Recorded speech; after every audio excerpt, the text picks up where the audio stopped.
Hey guys and girls, my name is Alan and welcome to today's gameplay commentary. As you can see, today is the turn of Uncharted 4 multiplayer again, and the match you're about to watch... I'll lead.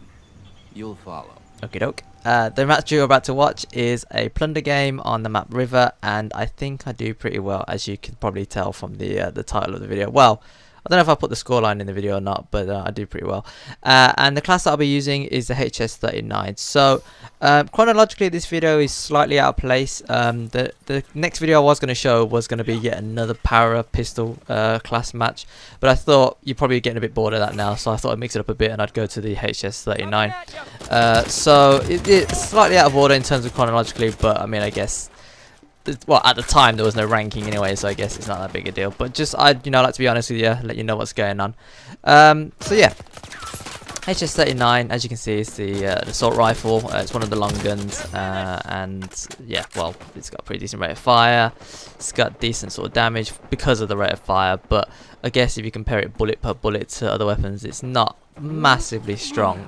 Maybe requires a few more rounds to down someone than it would with some of the other weapons. But as I said, rate of fire is good. I sort of compare it to the M9 from Uncharted 3. It's not the same. The M9 had a bit more recoil, I think, and that was more of an SMG, I think, whereas this is obviously an assault rifle. But I guess they could have modified it a little bit and just given it a little bit less recoil, but same sort of damage and stuff like that. But yeah, the rate of fire is the main reason why I use it. In Uncharted 4 multiplayer, it seems as though having a high rate of fire weapon is the key to success, because of the lag, because of the hit detection, because of all the rest of it. The more rounds you can put downfield and into an enemy before they can put into you, pretty much means it's gonna secure you the down and the kill. Just missed out on there, and the rope swing kill. I don't know.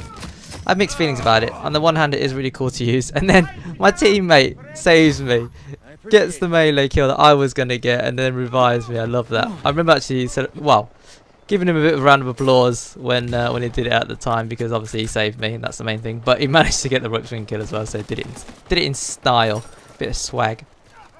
So what was I saying? Yeah, so yeah, because the lag and all the rest of it, having a good weapon with a rate of fire, decent rate of fire, is, I think, is more important than anything else. With slower firing weapons and indeed lower damage weapons, if it's a slow rate of fire, then you're in trouble, because chances are you'll get down before you can return fire. And if it's a low damage weapon, then if you miss like any shots or anything like that, then your time to kill is going to increase by a substantial amount, and that's probably going to mean you're going to lose out the firefight in the long run, and especially if you're fighting against more than one player at the time. So yeah, it is a shame that it's pretty much just down to high rate of fire weapons to rule the roost, but that's just the way it is.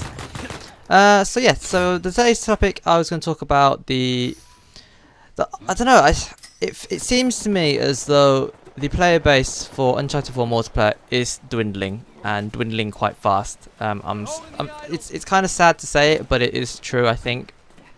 And the reason why I bring this up is because the other day I was playing Plunder, and throughout the evening I was running into the same players, like pretty much over and over again. And I'm not talking about the same players from that evening. I'm talking about players I've played with on previous occasions on a different week entirely. I just happen to remember their names. I mean, obviously, when you play small teams 4v4, you sort of remember the good players, the bad players, and the fact that I can recall the players in an eight-man lobby, that just tells you how small the player base is. I can't remember if maybe I was playing at the same time as I was the week before. So possibly the time zone, that sort of thing. I know that has an impact. Obviously, if there's less people playing at the time, then you're more likely to re-encounter the same people over and over again. But I just still think that it is kind of a worrying sign that only a couple of months after really the game's come out, one of the big features, multiplayer, is starting to lose player counts that badly. And I mean, I've said before that I don't really play too much Uncharted multiplayer. In previous games I did play some. I played quite a bit of Uncharted 2, played quite a bit of Uncharted 3 as well, but if you compare the same sort of time span, I played a lot more of Uncharted 4 in the same sort of time frame than I have Uncharted 2 or Uncharted 3. Uncharted 2 was good. I liked it because it was simplistic, but obviously low player counts meant laggy games, and then obviously that means I stopped playing because I did not enjoy myself. Similarly with Uncharted 3, but there was so much crap going on in Uncharted 3 that having laggy matches was just a nightmare, and so that's why I stopped playing that. Obviously I play co-op loads on both the games, and I intend to play a lot of co-op as well in Uncharted 4, assuming it's good. I'm hoping, I'm praying it's good. And maybe I don't know. Maybe I'm just taking to this multiplayer quite well, and other people just haven't. So maybe it's my style of play. I prefer this sort of game, whereas other people don't like this sort of game. Who knows? But I've just noticed that the player count is dwindling. Sometimes it takes a long time to find a match. Again, I don't know if it's because of the time zones or whatever. But running into the same sort of people over and over again is not a good sign. I mean, I play a lot of multiplayer games, Call of Duty, that sort of thing. And if I'm not running into the same players, I mean, like, I guess you can't really compare because Call of Duty is massive compared to Uncharted 4. Sorry to say that, Naughty Dog, I've said it before, but you are a lot smaller than Call of Duty, and that's just the way it is. But I can honestly say I don't think I've ever run into the same players in a lobby of COD, even if it's on the same night, because there's just that many people playing, or and that's like a lobby of 12 people if you're talking about TDM or whatever, and there's so many different game modes as well. So I guess that also factors into it. So maybe that's what Naughty Dog needs to do, is to increase the number of game modes, bring some players back in. I know that as soon as co-op launches, they'll bring a couple of players back for sure. Some people even wait for co-op in general. I considered doing that, but I wanted to play the campaigns. That's why I bought the game early. And so, I've got to take some multiplayer, and I'm sort of, I think I'm alright at it. That's probably why I keep playing the game. I wouldn't keep playing it if I was terrible or wasn't enjoying myself, and I seem to be. Well, I mean, I do well, therefore I enjoy myself, therefore I want to play a bit more. So maybe people aren't doing as well, that's why they've stopped playing, or there's other reasons, as I said, I'm not too sure. But I just feel that, as I said, the player base is starting to decrease quite a lot. It's been only a couple of months. I hate to think what it's going to be like in a few years' time. Hopefully more people start playing it again, or jump back on once co-op is out.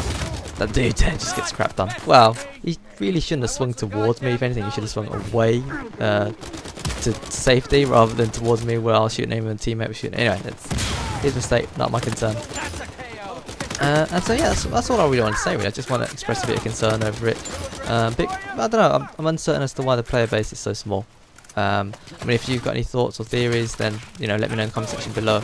But yeah, just have to wait and see if it persists, or maybe it's just a one-off or something. But as I said, it's very strange to run into the same sort of players when there's only 8 people in the lobby, or 7 really, if you think about it, because it's other people, isn't it? So it's 7 plus me makes 8. So there's 7 slots, and you're telling me there's not enough players to fill it with different people rather than the same ones. There is actually a theory that I have regarding, well, not why the player count's low, but because the player count is so low, I've sort of noticed a pattern, or at least I'm starting to notice a pattern a bit more. And I've talked about it before towards the start of multiplayer, but I'm beginning to think it's because of the low player count rather than an intentional feature. So I thought that Naughty Dog balanced the teams, as in put a couple of good players in and a couple of not so good players in on both sides, and that way they've got like a sort of balance between the teams. But the more that I've played, I don't think this is the case. Maybe it is the case, but maybe there's something else going on as well. But it seems to me like there are a couple of decent players and there are a couple of bad players on each team. But I don't think it's by choice, because sometimes you'll get like a team of really good players and sometimes you get a team of really bad players. So either the matchmaking isn't working as I assumed it was working, or there's something else going on. And the other theory that I've got is that when new players start playing, obviously they're not very good. And then obviously you've got people who've been playing for a long time and they're considered veterans, pros, experts, or just seasoned players, if you will. And because of that, there's going to be that massive divide between the good players and the bad players. And so it seems as though the teams are being balanced by Naughty Dog on purpose, but it could just be that the reason why you're encountering good players is because they're the ones who keep playing the game, and then your beginners are the ones that aren't so good. So it's not so much the matchmaking balancing the teams, just you've been partnered up with either people who've been playing the game for a while, which is why they're good, or people who have just played the game recently and therefore they're not so experienced. That's something I'm starting to notice a bit more now. And I've actually, someone in the comment section of one of my other videos actually says the same thing. So it's not just me that's noticing this pattern, there's other people as well. Well, they didn't specifically say what I've said about the whole beginners and seasoned players thing, but it could be the same result of what I've just said. Uncharted multiplayer has never really had a massive following, and I thought Uncharted 4 would change that, but it doesn't look like it has done so far. Let's hope co-op brings some players back in. As I said, I'll be spending a lot of time on that anyway, but as I said, I'm enjoying it, so I want it to continue for as long as possible. And if it is the last Uncharted game, then again, I want there to be a multiplayer that persists through the ages. Well, for as long as I'm still playing the game, which will be at least a good 3-4 years. So Anyway, we'll just have to wait and see. If you enjoyed the content of the video, consider tapping the like button. I really do appreciate it. And as I said, any thoughts you want to share with me, let me know in the comment section below. And until next time, thanks for watching, thanks for listening, take care, and I will see you later.